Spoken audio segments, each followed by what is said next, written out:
Health taste की बात आती है तो मैं भरोसा करता हूँ India largest diagnostics company as diagnostics, खुद को टेस्ट करते रहो। आपण आता पुढच्या सेगमेंटकडे वळूया। पुढचा आपला रिजन आहे तो म्हणजे विदर्भ।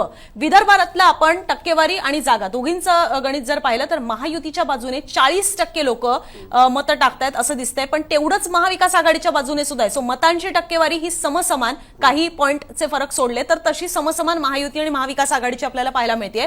पण याचं जागांमध्ये ज्यावेळेला कन्व्हर्जन होतं त्यावेळेला महायुतीच्या 18 जागा आणि त्याच महाविकास आघाडीच्या 23 जागा येतील असा अंदाज सी वोटरने मांडलेला आहे। आणि इथे सुद्धा 19% मतं घेऊन जातील अशी आकडेवारी सांगते। आणि जागा पाहिल्या तर त्या मात्र 3च येतील। अटीतटीचे सामने इथे सुद्धा 16च्या घरामध्ये आहेत, म्हणजे पश्चिम महाराष्ट्रामध्ये 7च होते, हे जवळपास दुपटीने पुढे गेलेले आहेत की 16 अटीतटीचे सामने हे विदर्भात होताना पाहायला मिळतील, जिथे सुद्धा बंडखोरी हा प्रकार झालेला आहे। आता साहिल सर, अनुजा हे 16चे सांगतेस ते आत्ताच्या 23 आणि 44 नाही किती सांगितल्या 23 आणि 18च्या पलीकडे व्यतिरिक्त आहेत त्याच्या पलीकडे। Okay okay. आता ह्याच्यामध्ये गंमत हीच आहे ना अनुजा, की तू जर बघशील ना तर एक गोष्ट तर आपण ह्याच्यातनं, जर हा एक्झिट पोल खरा निघाला तर एक गोष्ट आपण ह्याच्यातनं काढू शकतो, अंदाज नक्कीच बांधू शकतो की लोकसभेचा लॉस हा मात्र या ठिकाणी महायुती भरून काढते एका पद्धतीने। जे साधारण एक्सपेक्टेड आपल्याला होतं की खास करून विदर्भामध्ये 3 जिल्हे की ज्या ठिकाणी महायुती टोटल लॉसमध्ये होती, गडचिरोली सगळ्या सेगमेंट्समध्ये मागे होती, चंद्रपूर 6च्या 6 सेगमेंटमध्ये मागे होती आणि तिसरा रामटेक लोकसभा मतदारसंघ तिथेही 6च्या 6 असेंब्ली सेगमेंटमध्ये महायुती मागे होती। या 3 मतदारसंघामध्ये मिळूनच 18 जागा होतात आणि त्या ज्या 18 जागा आहेत त्या ठिकाणी कुठेतरी त्यांनी भरून काढण्याचा प्रयत्न केला। उदाहरणार्थ चंद्रपूरमध्ये आपण बघितलं की किशोर जोरगेवारांना भाजपने पक्षात घेतलं, मुनगंटीवारांचा विरोध होता, पण पक्षात घेऊन शिंदेना समजावून त्यांनी तिकडे त्यांना भाजपचं उमेदवार बनवलं। रामटेकमध्ये महाविकास आघाडीमध्येच फूट पडलेली आपण बघितली विधानसभा मतदारसंघामध्ये। बाकीच्या मतदारसंघामध्ये त्यांनी लोकांना त्या पद्धतीने बघितलं, काँग्रेसचे उमेदवार चुकले अशी एक मोठी बोंब होती। त्या अहेरीमध्ये काँग्रेस म्हणत होती की आम्हाला सीट द्या, पण एनसीपी एसपीने ती सीट आपल्याकडे घेतली आणि त्यांच्या मुलीला तिकडे उभं केलं। या सगळ्या गोष्टींकडे जर आपण बघितलं तर, आणि तिकडे आता ते बंडखोर झालेले आहेत काँग्रेसचे जे उमेदवार होणार होते ते, तर या सगळ्या गोष्टींचा फटका हा कुठेतरी महाविकास आघाडीला बसायला मिळतोय। जर लोकसभेचं गणित तसंच्या तसं वापरलं असतं तर या ठिकाणी महाविकास आघाडी खरं तर 45% पलीकडे जायला पाहिजे होती, पण ती 45% पलीकडे न जाता 40% अडकली आणि महायुती ऑलमोस्ट त्यांच्याबरोबर पोहोचली आहे। इक्वल फाईट इथे सुद्धा आपल्याला त्या पद्धतीने बघायला मिळते, जे आपण कालच्या प्रजातंत्रच्या सर्व्हेमध्ये पण बघितलं होतं की ऑलमोस्ट ते इक्वल आहेत त्याच्यामध्ये, त्याच पद्धतीची गोष्ट इकडे बघायला मिळते।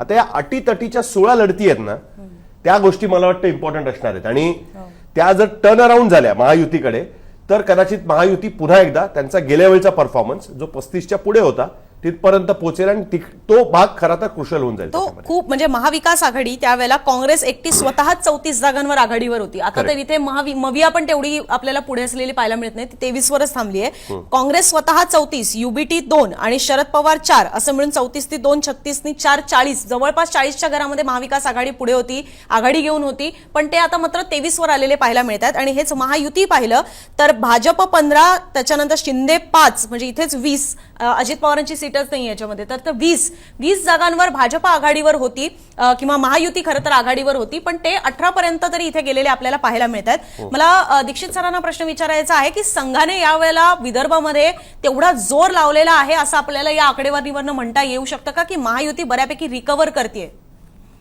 महायुती रिकव्हर करताना तर दिसतच आहे। आणि यशवंत देशमुख काल इंडिया टुडेवर बोलत होते तेव्हाही ते सांगत होते की मला विदर्भ आणि मराठवाड्याबद्दलच थोडा म्हणजे रिथिंकिंग करतोय मी, असं त्यांनी काल सांगितलं होतं। आणि तिथे त्यांचं म्हणणं होतं की इनरोड्स केलेले आहेत, विशेषतः जे लोकही फिरत होते ते म्हणत होते की उत्तर किंवा पूर्व भागात काँग्रेस अजून डॉमिनंट आहे विदर्भाच्या, पण उत्तर भागात मात्र संघाने आणि यांनी महायुतीच्या अन्य नेत्यांनी बऱ्यापैकी काम करून रिकव्हर केलेलं आहे। संघाचं काम जे आपण खूप, मला थोडंसं असं वाटतं की त्याचा गाजावाजा बराच होतो, ते बऱ्याच प्रमाणात आपल्याला शहरी भागात, शहरी वर्तुळात आपल्या आजूबाजूला ते दिसतं, त्यामुळे आपल्याला असं वाटतं की ते खूप मोठ्या प्रमाणात सर्व ठिकाणी चालू आहे। पण मला थोडंफार त्याच्याबद्दल शंका आहे, मुख्यतः तिथले कार्यकर्ते, भारतीय जनता पक्षाचे कार्यकर्ते, त्यांच्या संघटना आणि शेतकऱ्यांमध्ये त्यांनी आता खरं तिथे शेतीचे पण प्रश्न खूप उग्र आहे, म्हणजे कम्पेअर टू अदर. तर तिथे त्यांनी नेमकं काय काम केलंय हे कळत नाहीये. दुसरा एक फॅक्टर मला जो वाटतो की जो मगाशी अभिजित म्हणत होता मराठा याच्या संबंधात, इथे कुणबी मराठा मोठ्या प्रमाणात विदर्भामध्ये. तर कुणबी मराठ्यांचा शेअर जर का महायुतीने परत आपल्याकडे घेतला असेल, समजा त्या तुमच्या सर्व्हेमध्ये बघायला हवा, तर मग मात्र या पद्धतीचं त्यांचं रिकव्हरी बऱ्यापैकी होतीये. आणि ज्या अन्य काय म्हणतात क्लोज फाईट्स ज्या 7-8 सांगितल्या, तर इथे दोघांचं समसमान हे बघता 16 आपण म्हणू शकतो की 8-8 किंवा 9-8 9-7 अशा पद्धतीचं स्प्लिट कदाचित होऊ शकतं. म्हणजे ते काय असं छातीटोकपणे सांगता येत नाही. कदाचित सर्वच्या सर्व इकडे म्हणजे बऱ्या प्रमाणात एका बाजूलाही जाऊ शकतात. पण वोट शेअर जर का बघितला, जो तू आधी सांगितलास, तो जवळपास सारखा आहे. हे लक्षात घेता मला असं वाटतं महाविकास आघाडीला त्या 16 पैकी 9 तरी 9 ते 10 जागा मिळू शकतात आणि युतीला उरलेल्या 18 मध्ये ते ऍड करता येईल. पण त्यांनी इनरोड्स केले, त्यांनी लोकसभेनंतर बऱ्यापैकी काम केलंय.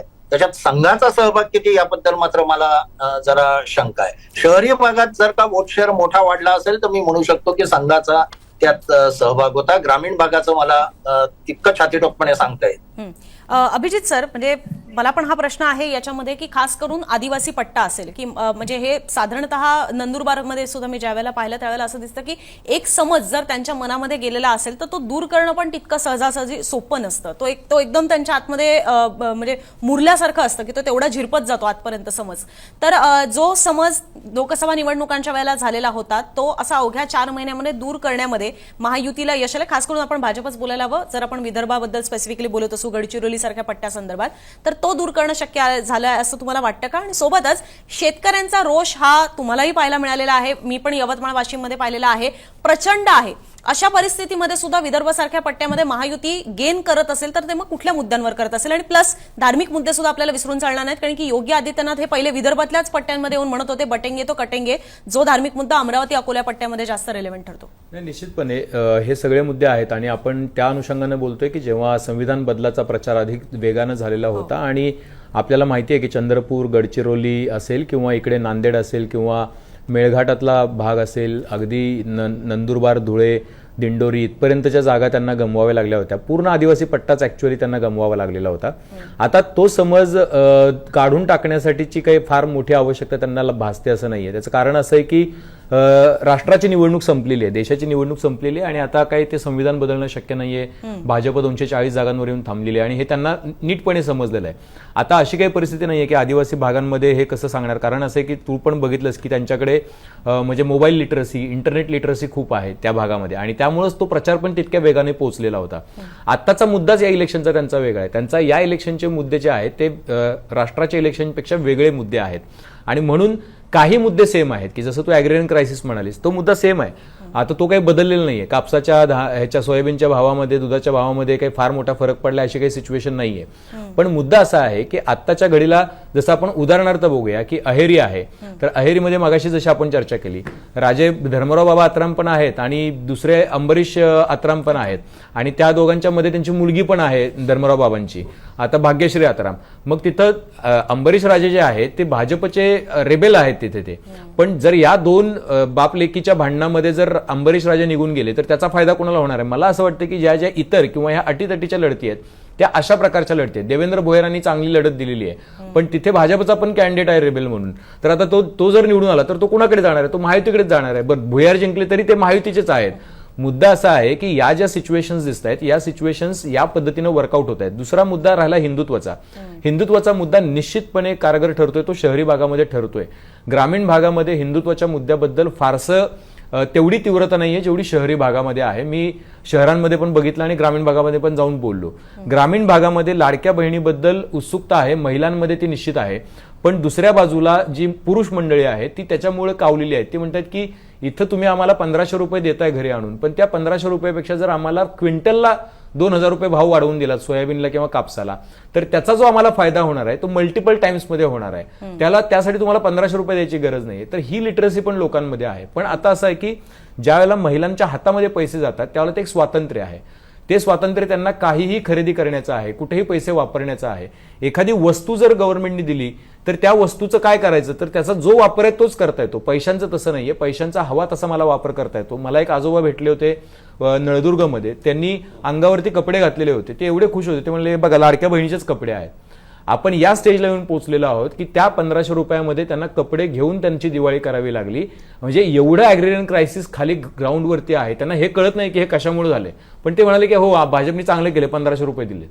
मुद्दा लक्षात येतोय ना आपल्या की हा सगळा खेळ इथे येऊन थांबलेला आहे की आपण खाली गेलो. अशा काही महिला भेटल्या ज्यांनी म्हटलं की आमचे औषधोपचाराचे खर्च याच्यातनं भागतात. एक्झॅक्टली. तर आपल्याला बाकीच्या ह्याच्यातून तुमचे सोर्सेस बंद झालेत आणि त्यामुळे तुम्हाला ह्या सोर्स जो मिळालेला आहे की जो अगदी नॉमिनल असिस्टन्स म्हणून मिळालाय तो सुद्धा तुम्हाला खूप मोठा वाटायला लागतो. ही गंमत झालेली आहे. आता ह्या ज्या 60 जागा आपण दाखवतोय, ऍक्च्युली 62 जागा आहेत, पण या 60 जागांचं दिसतंय याच्यामध्ये. तर याच्यामध्ये जरी समजा आता जसं दीक्षित सर म्हणाले की 9 जागा अजून महायुतीला गेल्या, तर 18 6 24 आणि 3 27 जागा त्या होतील. एकट्या भाजपला गेल्या वेळेला 29 जागा मिळालेल्या होत्या. 2 जागांचं सुद्धा नुकसान आहे. त्याच्यासोबत त्यांना शिवसेनेच्या जागांचं ज्या 4-5 जागा मिळाल्या त्याचं नुकसान आहे. त्यामुळे ते नुकसान जे आहे, आणि इकडे मवियाला 23 जागा दिसत आहेत, आणि जर त्याच्यामध्ये दीक्षित सर म्हणतात तसं जर आपण 7 जागा ऍड केल्या तर ते 30 पर्यंत पोहोचत आहेत. म्हणजे 30 पर्यंत जर ते पोहोचले तर मला असं वाटतं की ते मोठी गोष्ट आहे. 30 पर्यंत त्यांचं पोहोचणं, ते ऍक्च्युअली मला असं वाटतं की ते 15-20 पर्यंत थांबलेले होते. त्यांचा थेट 10 जागांचा लाभ आहे. आणि मग हा लाभ जो आहे ना, तर हा लाभ त्यांना ह्या अटीतडीच्या लढतींमधून कमी केला महायुतीने, तर त्यांचा फायदा जास्त होऊ शकतो. ओके. मला इथे प्रश्न असा आहे की तिथे तुम्ही फिरलाता म्हणून की किरण रिजिजू यांनी तिथे बरेच दौरे केले होते आणि ते बौद्ध आहेत आणि ते कायदा मंत्री होते. मला असं कानावर आलं की त्यांनी बऱ्याच ठिकाणी बौद्धेतर दलित आणि बौद्ध दलित यांचं मतपरिवर्तन करायचा मोठा प्रयत्न केला. तर या पट्ट्यामध्ये जे बौद्ध मतांचा डॉमिनन्स आहे, जो महाविकास आघाडीला लोकसभेमध्ये फायद्याचा ठरला, त्याची तीव्रता कमी करायला काही यश या गेल्या 4 महिन्यात महायुतीच्या नेत्यांना आलं का, आणि त्यामुळे हे आपल्याला नंबर त्यांचे इनरोड्स दिसत आहेत का? याबद्दल एक गोष्ट सांगायची आहे, जे म्हणतायत ते अनुजा, आपण पुढच्या याच्यावर जाऊया लगेच. पण मला फक्त एकच सांगायची गोष्ट की मला असं वाटतं की त्याच्याही पेक्षा जास्त व्हीबीएचा इम्पॅक्ट आहे ना यावेळेस कदाचित आपल्याला विदर्भात जाणवू शकतो काही प्रमाणामध्ये. लोकसभेला तो तेवढा जाणवला नाही, पण असेंब्ली सेगमेंट्स मध्ये करायचे, त्याच्यामुळे ते स्प्लिट होईल. आणि बसपाचे सुद्धा काही ठिकाणी उमेदवार आहेत, कारण किरण रिजिजू किती झालं तरी बौद्ध आहेत, आणि आपल्याकडे महाराष्ट्रामध्ये जे फॅक्टर आहे तो नवबौद्धांचा फॅक्टर आहे. आय डोंट नो किरण रिजिजू त्यांना किती समजावू शकतील. पण एक गोष्ट मात्र नक्की आहे की व्हीबीएचा इम्पॅक्ट कुठेतरी होईल, आणि त्याच्यामुळे तो जो वन साइड डीएमके फॅक्टर बद्दल आपण जी चर्चा केली होती तो तेवढा वन साइड त्या पद्धतीने दिसेल का, म्हणजे त्याच्यात स्प्लिट होईल, वन साइड म्हणण्यापेक्षा स्प्लिट होईल एवढं मात्र आपल्याला दिसू शकतं. ठीक आहे.